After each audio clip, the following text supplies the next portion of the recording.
Hey, it's Dan Kruger from DK Fitness, and today I'm going to be talking to you guys about how you can survive this calorie-infused Easter weekend that is upon us. So from talking to a lot of my clients, I know this is the case, and it's the case in my life. We've got family stuff going on this Sunday. It's Easter, and there's going to be some sort of celebratory meal of some sort, and it's for a lot of people, from what I understand, it's going to be kind of like a Thanksgiving thing. You know, there's a big meal, and I'm sure, given the time of year, we're coming up on summer. A lot of people have been dieting the last couple of months. They're doing well. Maybe you guys are starting to fret a little bit about how you're going to deal with all the calories coming in this weekend, thinking you might be taking a big step back. Well, I'm going to give you a little bit of a game plan this weekend so that you can try to stay on track with whatever your goals are. And you know, the first thing to really consider is, what is the caloric intake going to look like? If you're walking into some kind of meal like this, chances are you don't know how many calories you're going to be taking in, but it's probably more than you think. And if we can at least kind of assess how much is coming in, we can try to plan around that, adjust the day a little bit to compensate, maybe adjust Saturday a little bit, Monday a little bit, make it look a little bit better so that maybe we don't take a step back in our progress, but maybe we just kind of hit pause, have a good weekend, and still get to enjoy some good food. So I've got a little printout here, and what I did is I whipped up a generic example of an Easter meal of some of the common foods that you might be eating in really reasonable portions. So this is something that I would serve up for myself if I'm trying to be really conservative, and the calories are still coming in pretty high. So I got 4 ounces of some kind of glazed ham. Now, for a point of reference this weekend, if you're doing a 4-ounce piece of ham, it's going to be about the size of your hand. You know, that's a really reasonable portion of meat.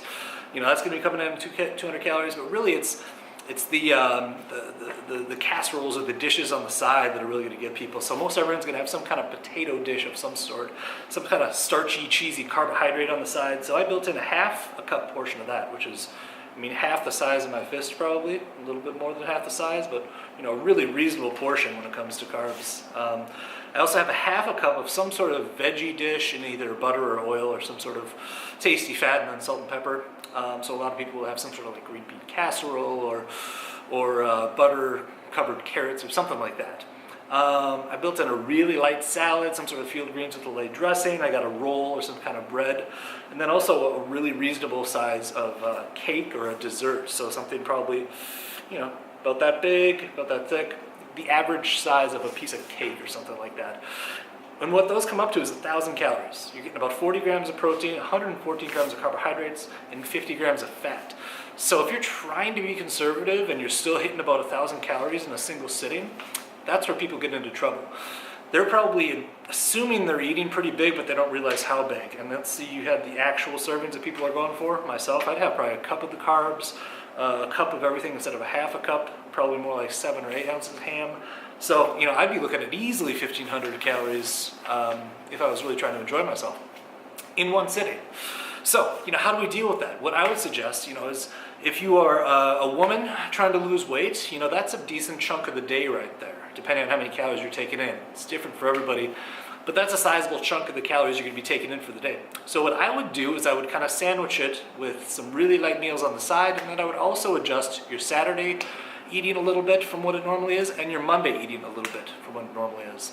So, maybe have some really big voluminous salads with a little bit of dressing and some chicken, and just keep them pretty basic on either end of the big Easter meal. That way you're getting a lot of food in with the vegetables, but not a whole lot of calories. That'll help keep it pretty light. Use like protein shakes or like lean protein sources outside of that Easter meal, because you're going to be getting plenty of fat in and plenty of carbs. So really just try to get in some protein and vegetables outside of that meal. And what you'll probably end up doing is seeing a big spike up in your weight from water retention on Monday and Tuesday, and hopefully by Wednesday that'll level off. And rest assured, the numbers you see on the scale after Easter, that's water. No one is going to store 3-5 pounds of fat in one day. It's not going to happen. Not going to happen. So you're seeing glycogen and water retention. So don't freak out. Enjoy yourself, but be reasonable, and just get back to it on Monday. And that's how we do this. Sustainable lifestyle, guys.